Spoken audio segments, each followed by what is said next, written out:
شروع اللہ کے پاک نام سے جو بڑا مہربان اور نہایت رحم کرنے والا ہے۔ ناظرین، اسلام میں شوہر اور بیوی کا آپس میں جمع کرنا بہت ہی بابرکت عمل بتایا گیا ہے۔ اللہ تعالیٰ کا ارشاد ہے، اور اس کی قدرت کی نشانیوں میں سے ایک نشانی یہ ہے کہ اس نے تمہارے لیے تمہاری ہی جنس کی عورتیں پیدا کی تاکہ ان کی طرح محل ہو کر سکون حاصل کرو۔ سورہ روم آیت نمبر 21۔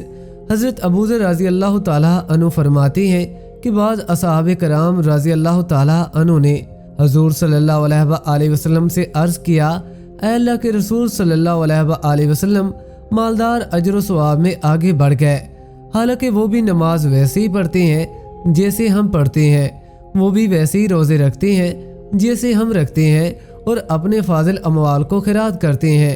آپ صلی اللہ علیہ وآلہ وسلم نے فرمایا، تمہارے لیے اللہ نے ایسی چیزیں نہیں بنائی جنہیں تم خیرات کر سکتے ہو، اس لیے سنو، ایک بار سبحان اللہ کہنا صدقہ ہے، ایک بار اللہ اکبر کہنا صدقہ ہے، ایک بار لا الہ الا اللہ کہنا صدقہ ہے، برائی سے روکنا صدقہ ہے، اور تمہاری شرم گاہوں کے اندر بھی صدقہ ہے۔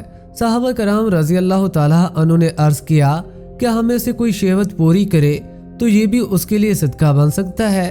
آپ صلی اللہ علیہ وآلہ وسلم نے فرمایا، بتاؤ اگر اس نے حرام کاری میں اس کو استعمال کیا تو کیا اسے گناہ نہ ہوگا؟ صحابہ کرام رضی اللہ تعالیٰ عنہ نے عرض کیا، کیوں نہیں؟ آپ صلی اللہ علیہ وآلہ وسلم نے فرمایا، بس اسی طرح حلال موقع پر استعمال کرنے سے معجور ہوگا۔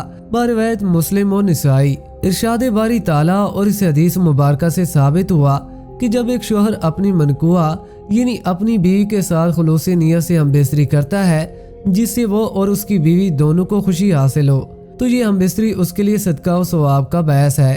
امام ابن قیم رحمۃ اللہ علیہ فرماتے ہیں کہ حضور اکرم صلی اللہ علیہ وآلہ وسلم نے اس علاج یعنی مجامعت یعنی جمع کرنے کی خود تلقین فرمائی، اس کے استعمال کی ترغیب دی، اسے اجر و ثواب اور خیر کا باعث قرار دیا۔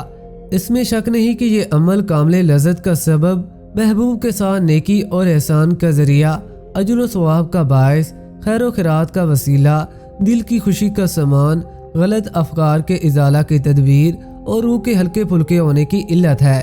اس عمل سے روح کی کثافت اور سختی بھول جاتی ہے، جسم ہلکا اور مزاج معتدل ہو جاتا ہے، صحت بحال اور فاسد مواد کی صفائی ہوتی ہے۔ ناظرین، اگر بیوی سے ہم بستری کو دل نہ چاہے تو ہم بستری ترک کر دینا جائز نہیں، کیونکہ ہم بستری بیوی کا بھی حق ہے، اور ترک ہم بستری اس کے لیے مضر ہے۔ جس طرح عورتوں کو مردوں کے جذبات کا لحاظ رکھنا ضروری ہے، اسی طرح مردوں پر بھی لازم ہے کہ عورتوں کے جذبات کا خیال رکھیں، ورنہ جس طرح مرد کی ناراضگی سے عورت کی زندگی جہنم بن جاتی ہے، اسی طرح عورتوں کی ناراضگی بھی مردوں کے لیے وبال جان بن جاتی ہے۔ سیدنا حضرت عمر رضی اللہ تعالیٰ عنہ کے پاس حضرت کعب رضی اللہ تعالیٰ عنہ تشریف فرما تھے کہ خاتون آئی اور آ کر کہنے لگی، اے امیر المومنین، میرا خاوند بہت نیک ہے، ساری رات تہجد پڑھتا ہے، سارا دن روزہ رکھتا ہے۔ یہ کہہ کر خاموش ہو گئی۔ حضرت عمر رضی اللہ تعالیٰ عنہ بڑے حیران ہوئے کہ یہ خاتون کیا کہنے آئی ہے۔ اس نے پھر یہی بات دوبارہ دہرائی کہ میرا خاوند بہت نیک ہے، ساری رات تہجد میں گزارتا ہے، سارا دن روزہ رکھتا ہے۔ یہ سن کر حضرت کعب رضی اللہ تعالیٰ عنہ بول پڑے کہ اے امیر المومنین، اس نے بڑے اچھے انداز سے اپنے خاوند کی شکایت کی ہے۔ امیر المومنین بولے، کیسی شکایت؟ جب وہ ساری رات کی تہجد پڑھتا رہے گا اور سارا دن روزہ رکھے گا تو پھر بیوی کو وقت کب دے گا؟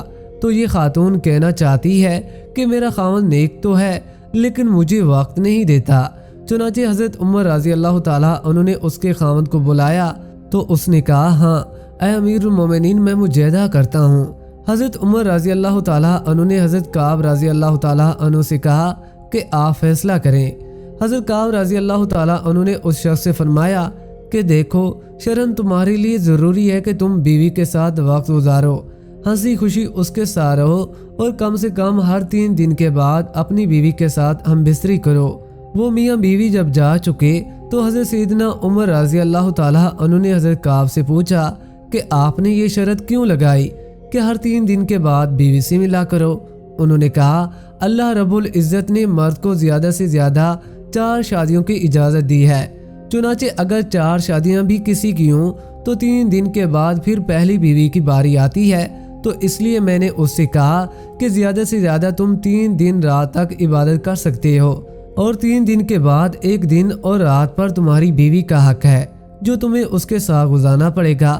تو دیکھیں شریعت انسان کو کیا خوبصورت باتیں بتاتی ہے۔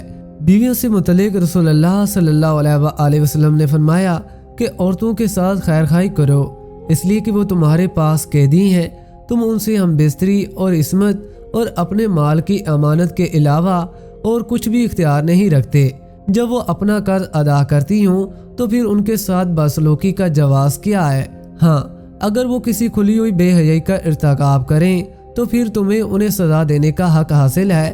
پھر اگر وہ ایسا کریں تو انہیں بستروں سے علیحدہ چھوڑ دو اور انہیں مارو، لیکن اذیت ناک مار نہ ہو۔